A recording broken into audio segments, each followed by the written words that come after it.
जय श्री राधा कृष्ण। साल का बड़ा पर्व होली आने वाली है। इसमें छोटी होली यानी का होलिका दहन और बड़ी होली यानी धुलेंडी या रंग उत्सव 2 दिन बहुत महत्वपूर्ण होते हैं। फागुन माह की पूर्णिमा को मनाई जाने वाली होली हिंदू धर्म का प्रमुख और लोकप्रिय त्योहार है। होली जहां रंग, उमंग और नई ऊर्जा का त्योहार है, वहीं होली के एक दिन पहले रात के समय होलिका दहन किया जाता है, जो बुराई पर अच्छाई की जीत का प्रतीक है। मान्यता है कि होली की अग्नि से हमारे जीवन और वातावरण की जो नेगेटिविटी है वो खत्म हो जाती है, नेगेटिव शक्तियां परास्त हो जाती हैं और पॉजिटिव ऊर्जा का संचार होता है। देश भर में हर चौक चौराहे पे होलिका दहन किया जाता है। फागुन पूर्णिमा यानी होलिका दहन वाले दिन इस बार साल का पहला चंद्र ग्रहण भी लगेगा। अब इस साल लोगों के बीच बहुत ज्यादा कंफ्यूजन है कि होलिका दहन कब किया जाएगा, पूर्णिमा व्रत कब किया जाएगा। दोबारा से अब इस साल लोगों के बीच में बहुत ज्यादा कंफ्यूजन है कि होलिका दहन कब किया जाएगा, क्योंकि होली वाले दिन भद्रा लग रही है। इसी के साथ पूर्णिमा व्रत कब किया जाएगा, क्योंकि पूर्णिमा तिथि 14 को सूर्योदय में भी है। और फिर धुलेंडी कब मनाई जाएगी, क्योंकि धुलेंडी पर्व मनाते हैं प्रतिपदा तिथि को और प्रतिपदा तिथि 15 मार्च को सूर्योदय में है। तो बहुत सारी कंफ्यूजन, बहुत सारे क्वेश्चंस लोगों के पास हैं। तो आज इस वीडियो में आपकी सारी कंफ्यूजन दूर करते हुए आपके सभी प्रश्नों के उत्तर दूंगी। बहुत सारी जानकारी एक ही वीडियो में मिलेगी, इसलिए प्लीज वीडियो लास्ट तक जरूर देखना। चैनल पर नए हो तो जल्दी से चैनल सब्सक्राइब कर दो। आने वाले व्रत त्योहारों का रिमाइंडर, डेली का पंचांग और राशिफल अपने फोन पर पाने के लिए व्रत लिखकर 9821025751 पर व्हाट्सएप मैसेज करें। वीडियो पसंद आए तो लाइक और शेयर करना भूलना नहीं। अब चर्चा शुरू करते हैं। होली का त्योहार भारत के लगभग हर हिस्से में बहुत उत्साह और उमंग के साथ मनाया जाता है। ये 2 दिन का उत्सव होता है, जिसमें पहले दिन को होलिका दहन के रूप में मनाया जाता है और इसे छोटी होली, कामदा प्यारे या जलाने वाली होली के रूप में जाना जाता है। ये आग जलाकर मनाया जाता है, जो होलिका नाम की राक्षसी के जलने का प्रतीक है। ये त्योहार भगवान विष्णु द्वारा अपने भक्त प्रहलाद को बचाने के लिए होलिका के वध का भी प्रतीक है। अब सबसे पहले आपको फागुन पूर्णिमा तिथि का समय बताती हूँ।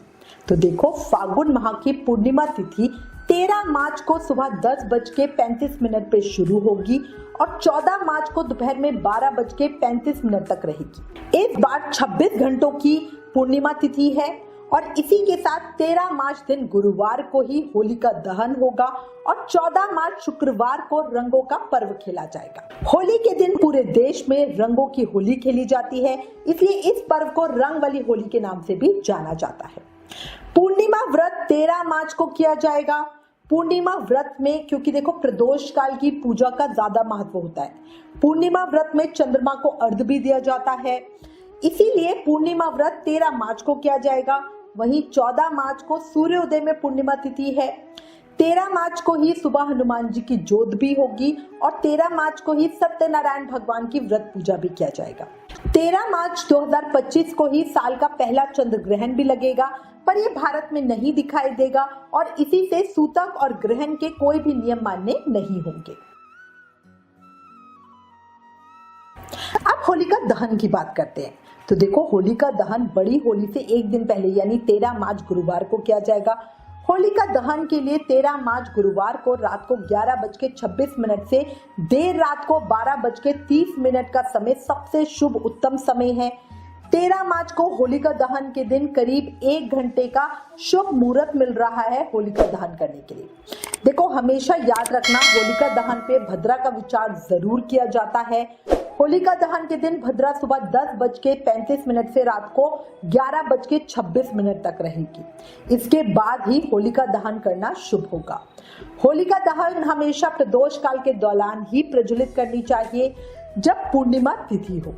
प्रदोष काल आमतौर पर सूर्यास्त के बाद ही प्रबल होता है।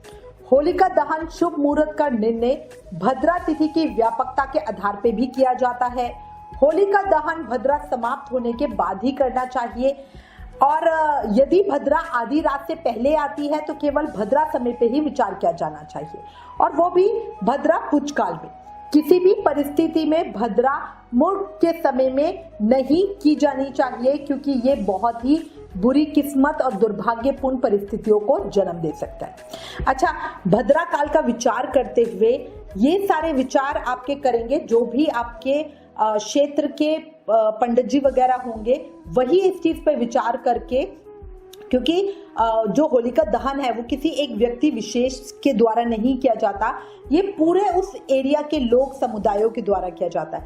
तो इसमें मुख्य रूप से आप अपनी एडवाइस दे सकते हैं, बट अंतिम निर्णय उन्हीं का होता है। भद्रा काल में अब कई लोग पूछते हैं कि होलिका दहन क्यों नहीं किया जाता, क्यों इसकी मनाही है। तो देखो, पुराणों के अनुसार सूर्य की पुत्री और शनि देव की बहन भद्रा बहुत ही क्रोधित स्वभाव की थी। भद्रा के इस स्वभाव के कारण ही भद्रा काल में किसी भी काम की शुरुआत करने को वर्जित किया गया था। भद्रा काल में होलिका दहन करना अनिष्ट को न्योता देने के समान है। यही वजह है कि होलिका दहन के पहले भद्रा पर विचार करना बहुत जरूरी है। अब आपको पंचांग में भद्रा का अर्थ बताती हूँ।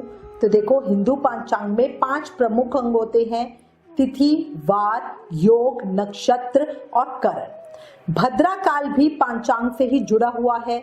भद्रा का शाब्दिक अर्थ समझे तो इसका अर्थ है कल्याण करने वाला, लेकिन नाम से विपरीत भद्रा काल में शुभ कार्यों को करने की मनाही की गई है।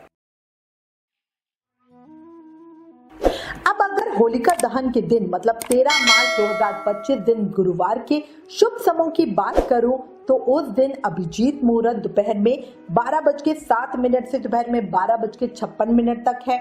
अमृत काल सुबह 11:04 से दोपहर में 12:31 तक है। ब्रह्म मुहूर्त सुबह 4:50 से सुबह 5:38 तक है। खुशी का पर्व खुशी से मनाएं। कुछ छोटी बातों को ध्यान में रखकर बड़े परेशानियों से छुटकारा पाएं। और इसी के साथ मैं उम्मीद करती हूँ इस वीडियो में दी गई जानकारी आपके लिए उपयोगी होगी। इससे रिलेटेड अगर आपके पास कोई भी कमेंट या सजेशन है तो प्लीज हमें लिखें। ज्ञान बांटने से बढ़ता है, इसलिए इस वीडियो को ज्यादा से ज्यादा शेयर करें। Please like, share and subscribe. Thank you. जय श्री राधा कृष्ण।